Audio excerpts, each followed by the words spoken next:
இந்த கஸ்டமர் பார்த்தீங்கன்னா, ஒரு மெட்டீரியல் சென்ட் பண்ணி, உங்க ஸ்டைல்ல ஏதாவது டிஃப்ரெண்ட்டா, அழகா ஏதாவது ஸ்டிச் பண்ணி தர முடியுமா? ஆனா பார்க்கறதுக்கு ரொம்பவே பிரிட்டியா இருக்கணும். ஏன்னா, பர்த்டே ஃபங்ஷனுக்கு போடுறதுக்காக இந்த ட்ரெஸ் வந்து ரெடி பண்ணணும்னு சொல்லிட்டாங்க.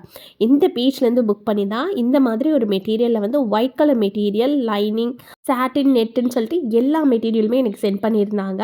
ஆனா, இந்த மெட்டீரியல்லாம் வச்சு ஏதாவது டிஃப்ரெண்ட்டா ஸ்டிச் பண்ணுமேன்னு சொல்லிட்டு, பர்த்டே ஃப்ராக் மாரி தான் வந்து நான் இந்த வாட்டி ரெடி பண்ணியிருந்தேன்.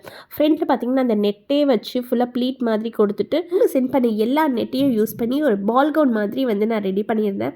இந்த ட்ரெஸ் பார்க்க ரொம்பவே பிரிட்டியா இருந்தது. வெறும் இந்த மாதிரி போட்டாவே வந்து சின்ன பிள்ளைங்களுக்கு ரொம்பவே அழகா இருக்கும். ஆனா, அவங்க குடுத்த டிசைனர் மெட்டீரியல வந்து இன்னும் இந்த ட்ரெஸ்ஸுக்கு கொஞ்சம் ஹைலைட் பண்ற மாதிரி, அந்த டிசைனர் மெட்டீரியல வச்சு தான் வந்து இந்த மாதிரி பிளேசர் கோட் வந்து நான் ஃபர்ஸ்ட் டைம் வந்து நான் ட்ரை பண்ணியிருந்தேன். இந்த ட்ரெஸ்ஸுக்கு வந்து இந்த கோட் ரொம்பவே அழகா இருந்தது. இந்த பேட்டர்ன் ட்ரெஸ் வந்து உங்களுக்கு யாருக்காவது பிடிச்சிருந்துச்சுன்னா, எனக்கு மறக்காம ஒயிட் கலர் ஹார்ட் வந்து சென்ட் பண்ணுங்க.